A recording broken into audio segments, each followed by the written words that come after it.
I am here. We're going live. Welcome, everyone, to our Success Mastermind for Thursday, the 11th of August, 2022. Sliding into home base at the last possible second. Just finished assisting my wife. Usually she's assisting me, but we were looking at office spaces, and we just nailed like a bargain, and it's gorgeous, and like right here locally. Yeah, so there's that. Does everybody here work from home? It's got its advantages and disadvantages, but I do. Well, I don't know how obvious that is. This could be anywhere, right? But this is inside my house, and it's got convenience factors, and then the other hand, it's got the disadvantages of the potential for many distractions. So I want to talk with you a little bit today about that, but also I wanted to because I said to Shannon just before I ran in here. I said, what I'm going to talk about here today. She said, how awesome I am. That's your topic, John, how awesome I am. I'm like, not me, her, right? So talk about how great she is. So the idea that came up for me was something that I heard when studying Benjamin Franklin's life, which is, how did he say it? Be lavish in praise and approbation. Am I saying that word right? It's a word I haven't used in a long time. Is it AB? Probation? No, abrogation. Let me look this up real quick because I used the word that I don't understand. Approbate. Approve formally. Sanction. Aha. Okay, so to approbate is to approve formally. I approbate your calligraphy, Janet, and I am very generous in my approbation of Virginia's Christmas cookies. So that was something that I got from our buddy Ben. Be lavish in praise and approbation.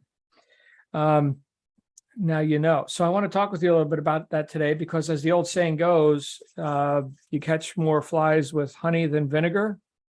Is that as the old saying goes? Something like that. I was thinking of this as it relates to something that we've talked about several times here, which is the potential for getting off track or off purpose with a lot of the things that are going on in life, things that we may have concerns about, but we don't directly have causation over, and we can't have like an immediate effect, right? And so it's easy to get critical.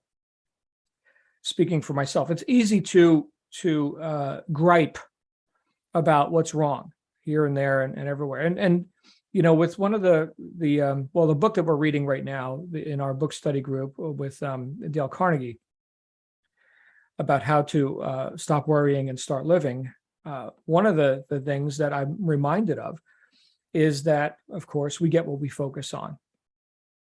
And that's a truth that we can see again and again throughout all aspects of life. We get what we focus on. And the inner dialogue is revealed by the outer dialogue. So if we're going to be deliberate about our own success and the success of others whose lives we touch just in our daily course of events, then one way to be conscious of that is to actually listen to the words that are coming out of our mouths, and sometimes easier, listen to the words that are coming out of other people's mouths. So I had a situation just the other day where I was doing good, man. We're kicking ass, we're taking names, we're doing all the stuff that we're planning to do. And the person who I was in communication with at one point in the day was not in that same emotional state. They were gripey. Right? Griping about little stuff, little ankle biting things, right? But finding the little things that are insufficient, or that could have been done better. So little stuff like that. And look, I know I've been there. I've been there myself, right? Usually I'm not conscious of it when I'm there. So here I am as a third party, as the listener, being conscious of it and hearing it. And I actually stopped the person and I said, well, Do you hear yourself? I mean, that was like 3 complaints in like 48 seconds, like 3 little things. Okay. I'm not saying the big major things and oh my goodness, the world's ending, but notice the pattern there. And so I put their attention on what they just said. And they were like, oh my goodness. Now, this person's also a student of personal development, right? So it wasn't like me offering an affront, or having them confront things that they've never even considered before. Like, oh, how dare you criticize my language or my emotional, tone or something. But so they received it, and they were like, you know what? Wow. Okay. What's the thorn in my side? What is it that is causing me to just, without thinking, here's the trick, without thinking, to just go ahead and find everything that's unsatisfactory about whatever, without even thinking about it. And so, because there was an opportunity to become aware of that, because in this case I had made that opportunity, I presented that opportunity, and because they were already a student of personal development and all the the stuff that we do in terms of right thinking and right living, they were able to put the brakes on that and be a little bit more conscious of the words that were coming out of their mouth. And when assessing how their day had been going, like what's really bothering me. So here I am griping about insignificance, whatever, right? So what's really bothering me? We got to introspect a bit, and we got to look at, all right, so what's really going on that would cause, as the foundation or baseline of all the other stuff that you're vocalizing, right? What would cause that emotional state? And once we confronted that, then we were cause over it. Then we were able to, and this person in particular was able to determine, to a greater extent, to determine their own emotional, where they want to reside, from bliss at the top to, I guess, apathy at the bottom, right? So somewhere in there. So they were able to deliberately choose the right thoughts and go up to, to the right emotions. So what does this have to do with praise and approbation? Well, was it not an act of praise, and maybe not approbation, but appreciation nonetheless, where I was able to say, hey, you're bigger than this. So these words I'm hearing and whatever this little gripey stuff is, that's not who I know you as. I mean, you're a powerful being. You're friggin' huge. I don't mean physically huge, but in terms of beingness, right? Very able, causative, effective. That is praise. That's what that is. And so if we find that, that saying, be lavish in praise, right? If that seems like something where you would have to, force it or fake it or anything like that, well, let's eliminate that real quick, because what people respond to is authenticity. And sure, I could authentically say, wow, I like what you did with your hair or something. Okay, cool.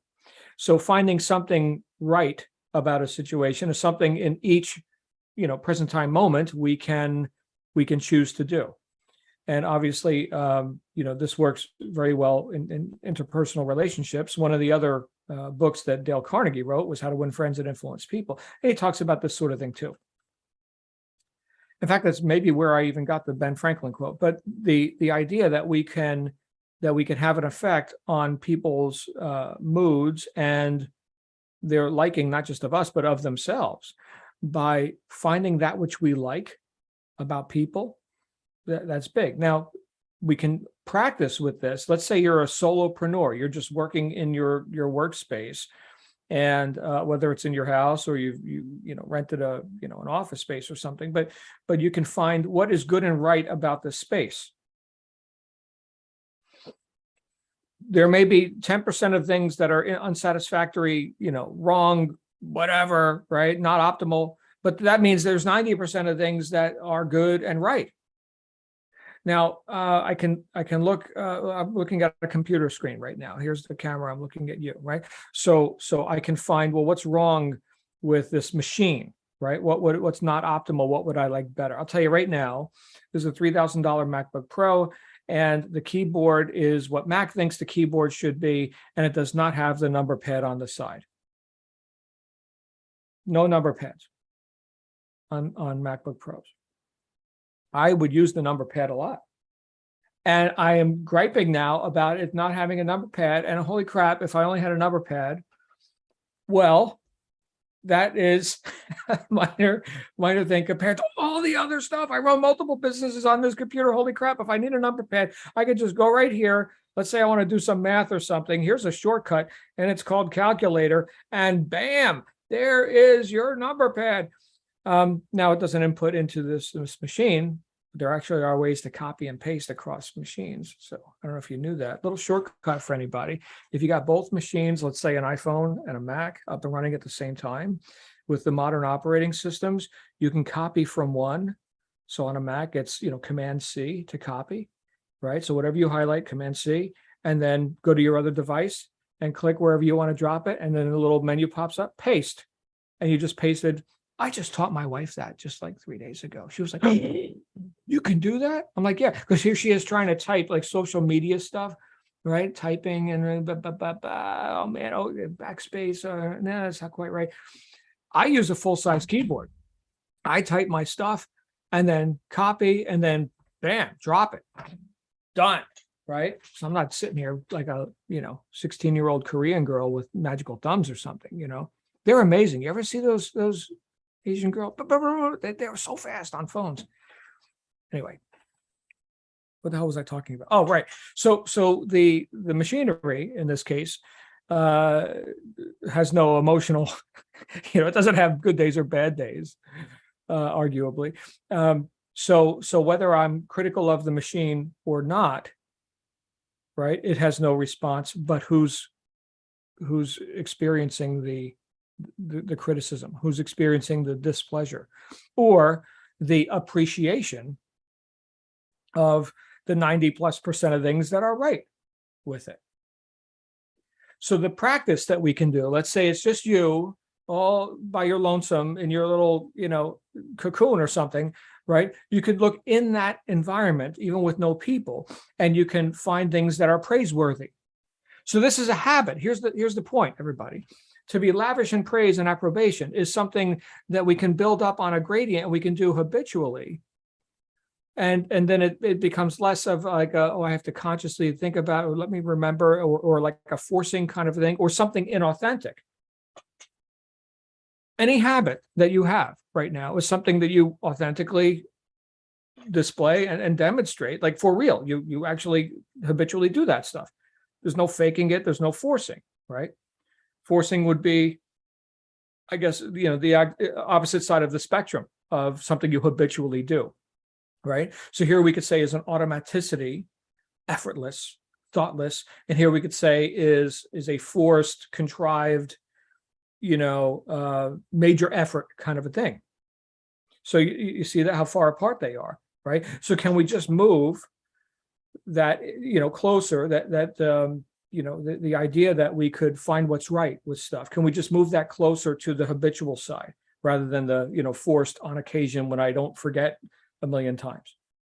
Can we do that? We can. Gail says, I don't know what's going on with my computer today. Okay, Zoom stopped work. Well, you're here now, Gail. Hopefully you can hear us. Lindsay's cutting out early. She's got an appointment to handle. Sell it, baby. Sell it. Oh, she's already gone. She's already selling. She doesn't need me to give her permission. She's gone. Ha! Good for you. Customer comes first, right? You can always catch the replays and all this. So to be lavish in praise, which benefits not just the person that you're praising, okay, but also benefits you because you heard yourself too, right? Assuming you're listening. This when we do this on a regular basis, we can find that it becomes more habitual. Now, this is a dangerous thing I'm about to share with you, because it can be used for good or bad. All right. Solomon said in one of his proverbs, beware of those who flatter with the tongue. They cast a net for your feet. Now, have we not also seen this? Have we not also seen people use praise, or in this case, flattery, let's call it what it is, right, as a way to manipulate others? So when we do this, we do it with goodwill, right? We don't want to cast a net for people's feet.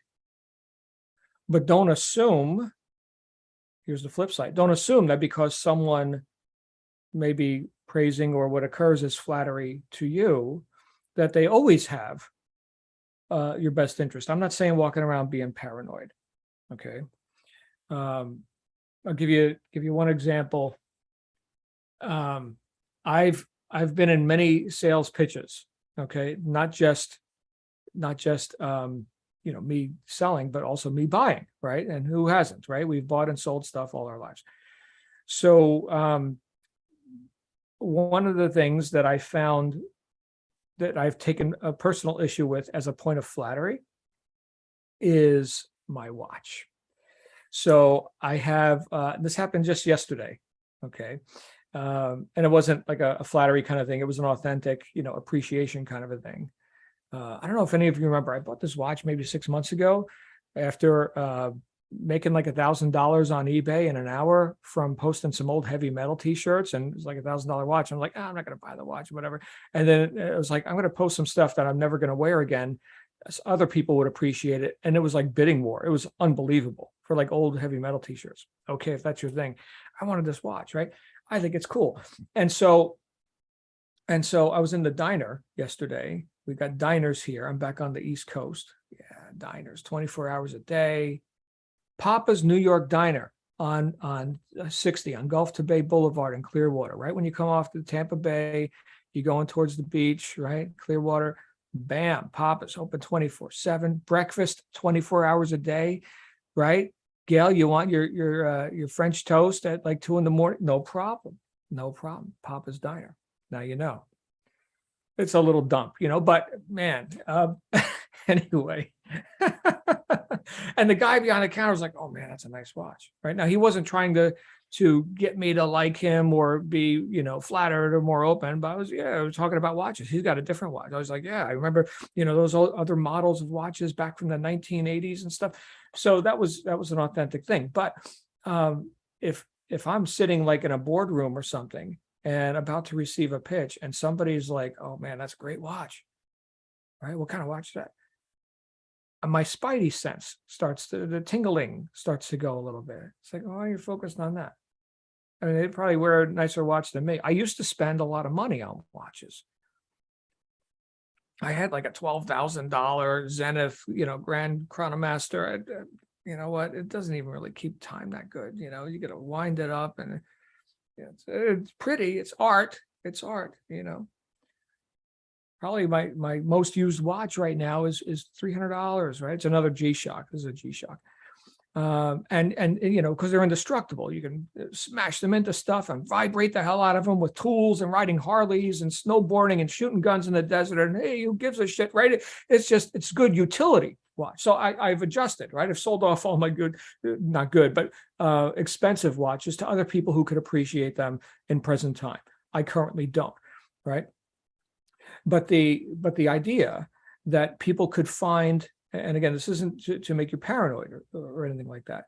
But the reason, the thing that you might want to consider is that if it seems inauthentic or forced, then it may be.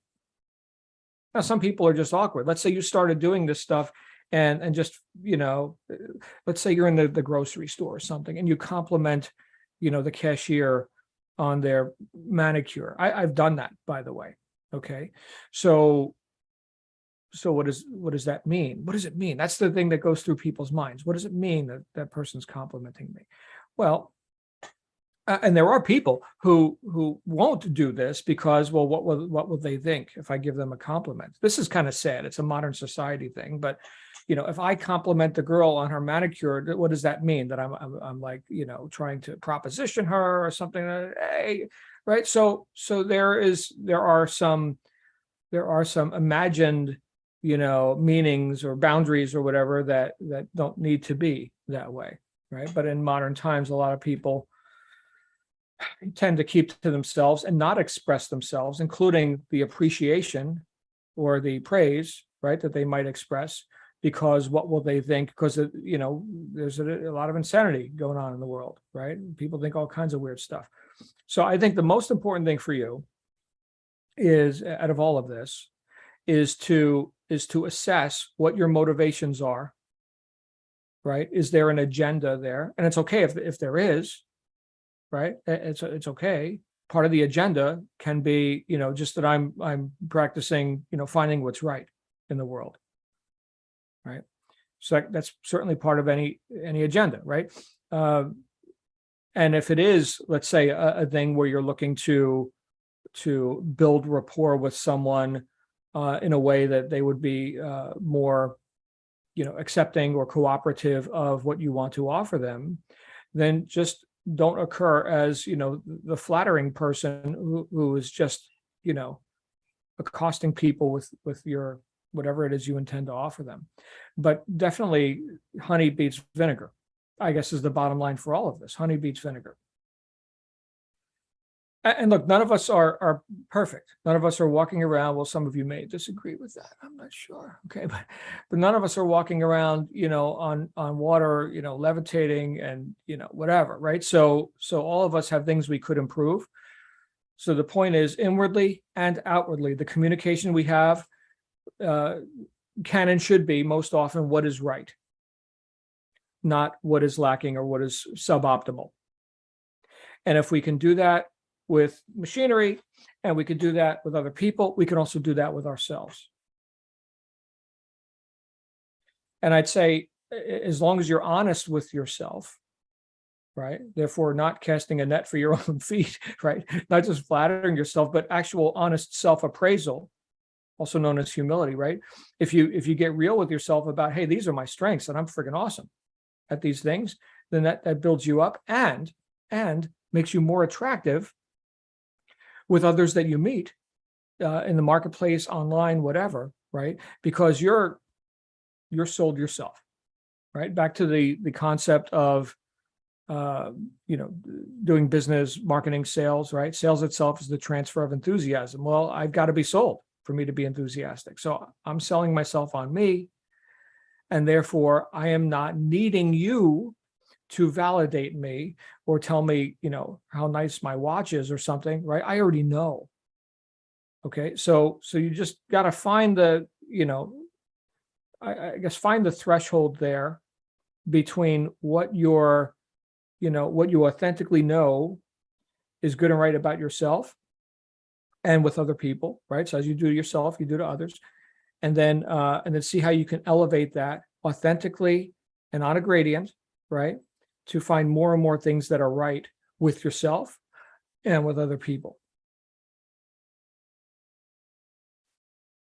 I'm just thinking, as I'm hearing these words come out of my mouth, I'm thinking this will save me so much time and grief, right? When it's a situation that is suboptimal, right? I'm not Pollyanna over here. Hey, life is a bowl of cherries.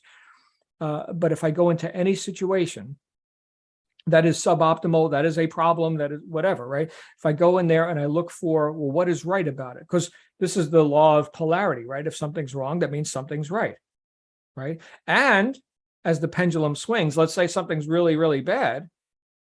Well, then as that pendulum swings, there's potential for really, really good. What did Napoleon Hill say? He said, with every crisis comes the seed of an equal or greater opportunity. We just got to look. So again, get in the habit of finding praiseworthy things. Get in the habit of confronting problems and finding solutions. That's what we're talking about here. Balancing, for those who have tended to be, critical, nattery, griping, whatever, finding ways to balance that and make it more habitual to be solution oriented. Every person who's a high achiever is a solution oriented person. The book that we're in right now, maybe I'll pull this up real quick. And if any of you have comments on this, I want to open it up and hear about this. But there was a point in the book where he talked about the difference between basically the loser and the winner, right? The person who gives up. I don't know if I'm going to find it real quick here. Pull it up real quick. Where the hell's the book? Come on, how to stop worrying and start living. I don't know how. Here it is. Oh, I guess it's done by. It's not alphabetical. I thought it would be alphabetical. I'm trying to figure out how to sort my Kindle library. But in this book, he was talking about. Let me go ahead and pull this up real quick. Kindle. Bam. So in one of these chapters, find yourself and be yourself. If you have a lemon, to make lemonade. Here it is, right here. First page of this chapter. If you have a lemon, make lemonade. So here was the Chancellor Robert Maynard Hutchins. How he kept from worrying. He replied, "I've always tried to follow a bit of advice given me by the late Julius Rosenwald, president of Sears, Roebuck and Company. When you have a lemon, make lemonade. This is what a great educator does. But the fool does the exact opposite. He finds that life has handed him a lemon. He gives up and says, 'I'm beaten. It is fate. I haven't got a chance.' Then he proceeds to rail against the world and indulge in an orgy of self-pity. But when the wise man is handed a lemon, he says, 'What lesson can I learn from this misfortune? How can I improve my situation?'" So there it is, right there. It's what we focus on. Simple as that. And we can do that on little bite-sized chunks and make it more and more habitual. And I say this as a person who has had to consciously put my attention on it because I wasn't born with that habit. And with that, I turn it over to you. I don't know what else to say about this. But I do want to give you some approbation. I think you guys are pretty freaking awesome. Yeah, that's what I think. Publicly, I'm saying that. So as a formal approbation. Any thoughts? Any thoughts on this? Oh, we got Catherine, Daisy, and Edward, and Gail, and Janet, and Lynn, and Virginia, and Lindsay's off selling something. So that's good. Hey, Lynn, come on out, please. I do. I think I've mentioned having done Gestalt therapy years back. Mm-hmm.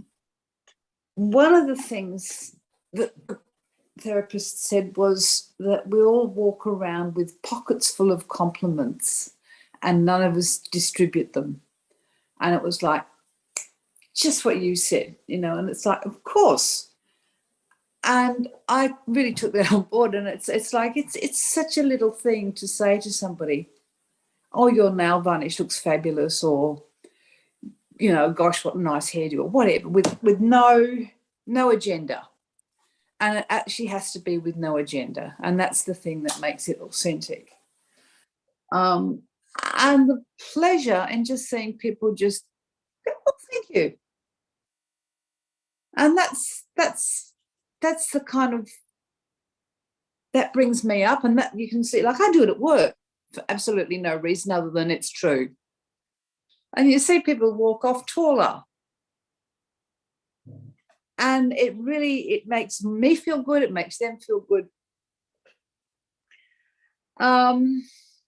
Yeah, I guess that's about all I've got to say, other than it's just a fabulous practice, really. Mm-hmm.